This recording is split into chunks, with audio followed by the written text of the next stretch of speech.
now, your investigator Brian Moss is uncovering new details about a deal for Denver that has gone sour.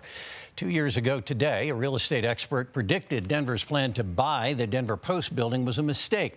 He wrote a letter to the city, but they went ahead and bought it anyway and paid a pretty penny. Fast forward to today now, Denver is stuck in a legal battle with the building's biggest tenant, who is now behind on millions of dollars in rent. And your investigator Brian Moss tracked down that ominous letter, I understand, and the man who wrote it. And why did he reach out in the first place? I guess the first question. Well, he was born and raised in Denver, considers himself a Denver kid, and he said he is very concerned about how Denver spends taxpayer dollars. So 2 years ago, he sent this letter counseling the city to hold off on buying the Denver Post building.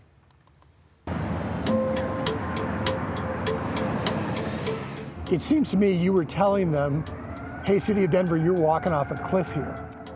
Without a doubt. They were walking off a cliff, and they did walk off a cliff. When the city bought the Denver Post building in 2024, Is there a problem? I didn't see the rent yet. downtown Denver commercial real estate broker William Lucas was baffled. They bought high, and there's nothing there. It evaporated. The city is planning to pay nearly $90 million for the building, or about $290 a square foot, even though similar downtown office buildings were selling for as little as $25 to $50 a square foot. The market was softening, and downtown vacancy rates were already at 30% and rising. The city said it wanted the building to eventually house Denver courts. This is really high stakes right now between the city and the Denver Post, which stopped paying rent. In October, CBS broke the news that the parent company of the Denver Post had stopped paying its $650,000 a month rent and wanted to renegotiate their lease. The city now chasing after millions of dollars in unpaid rent. But they were warned. We obtained this letter Lucas wrote to Denver City Council and the mayor in December 2023, warning against the building purchase. Lucas saying the city should wait, as there will be many more economical options in the next few years, including the Denver Post building, which would likely drop in price. He wrote in 2023 that some downtown office building owners were already defaulting on their loans, and many more will follow. He said there's no justification for what the city was poised to pay when there would be many more office buildings coming on the market at significantly reduced costs. So you think they were vastly overpaying for this property? Grossly overpaid for this property. But just a few months after Lucas sent that letter, the city bought the building anyway, with 4 council members voting no. Now the city is engaged in legal action to recoup millions in unpaid rent.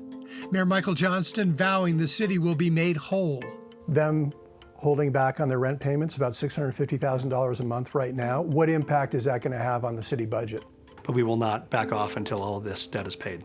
But in line with what Lucas warned, these downtown office towers near the Denver Post building sold this year for a mere $3.2 million, or $3 a square foot. The buildings had lost 98% of their value.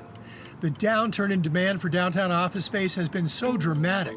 This online news source keeps an ongoing tally of office building foreclosures and defaults. It was bad timing. I'm just trying to understand, why are we spending this much money of taxpayer dollars? This was never a good deal. And just today, the city's Department of Finance told me the Denver Post owners, DP Media Network, have not paid their December rent. So now they owe roughly $3.5 million in back rent and penalties to the city.